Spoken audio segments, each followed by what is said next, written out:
And we start off with the Sony FX6's electronic variable ND. We're in auto and we've got the AE set on standard and plus 0.5 stops. We're using the Sony 24 to 105mm f4 lens and going through different focal lengths of the wide 24, then 50, 85, and then the full 105mm. We're set to f4.5. We've got a custom white balance of 4865K and the focus area is set to flexible spot and we're shooting in SLog3. Now we're doing another color balance and we are now shooting with the PolarPro variable ND 2 to 5 stops and we're at the minimum 2 stops. We've also changed the f-stop to f22 and the white balance is 4616 Kelvin and the autofocus is still flexible spot, which is set in the center of the frame, and we're still recording in SLog3. We're now cycling through the different stops that we can do on the filter. So we started with 2, now we've gone to 3, and the next lot will be the full 5 stops. I skipped the 4 stops one.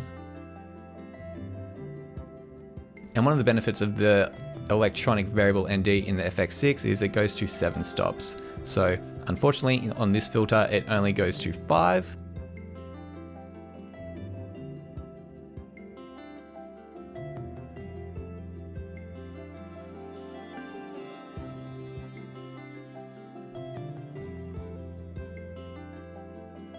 And now we're in S-Cinetone. And when I was recording the SLog3 footage before, I was in Cine EI mode. And I noticed when I tried to use ATW, it was grayed out. So then I went into custom mode and then it allowed me to use ATW. So it looks like if you're recording in Cine EI mode, you can't use ATW, but if you go into custom mode, you can. So it is possible to use ATW with SLog3, you just need to select the look to be SLog3 in the custom menu. At the time of recording this, I didn't know that, so that's why I'm in custom mode shooting with S-Cinetone. And now we're on 3 stops on the filter, going back through all the focal lengths. And now we've gone to the full 5 stops and then changed the aperture to f5. And we go back through the focal lengths again. And the ATW is still set at 6500 Kelvin.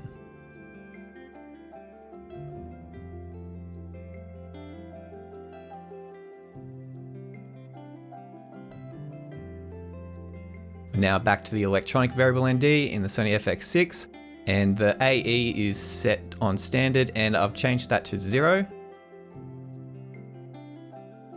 And then I noticed that the white balance went from 5500 and started climbing and then stopped at 6500 Kelvin.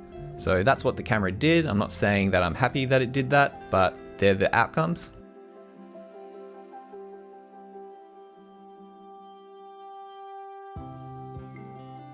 And now we've got some side-by-sides. On the left, we've got the electronic variable ND, and on the right, we've got the PolarPro variable ND, 2 to 5 stops, going from 2 to 3 to 5 stops. And this is in SLog3.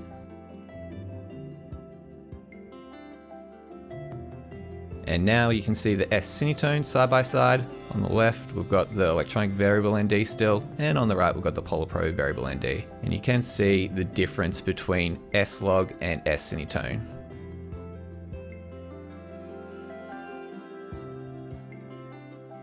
So after testing out both the electronic variable ND and the PolarPro variable ND, it's safe to say that my preference is the electronic variable ND. In terms of ease of use and just overall image quality, I did prefer using the electronic variable ND and especially using it in SLog3. SLog3 gives you about 15 stops of dynamic range, and then when you go into S-Cinetone, you do lose 2 stops of dynamic range. When you're shooting outside, it is ideal to have as much dynamic range as possible. So for me going forward, I'll always be shooting SLog3 when shooting outside and using an electronic variable ND on the Sony FX6.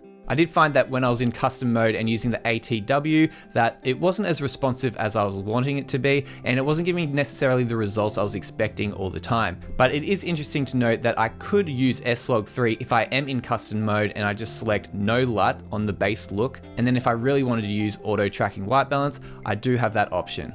But with that said, I'd probably only use ATW with a screw-on variable ND filter, and because the Sony FX6 has the built-in electronic variable ND, I don't really need to do that. My normal workflow is if I'm shooting outside, I'll set the white balance to 5600K, and then if the white balance is off, I'll just fix it in post. Because I normally shoot 4K 10-bit, I normally find that there's enough room in post to be able to manipulate the colors and get the results that I'm wanting.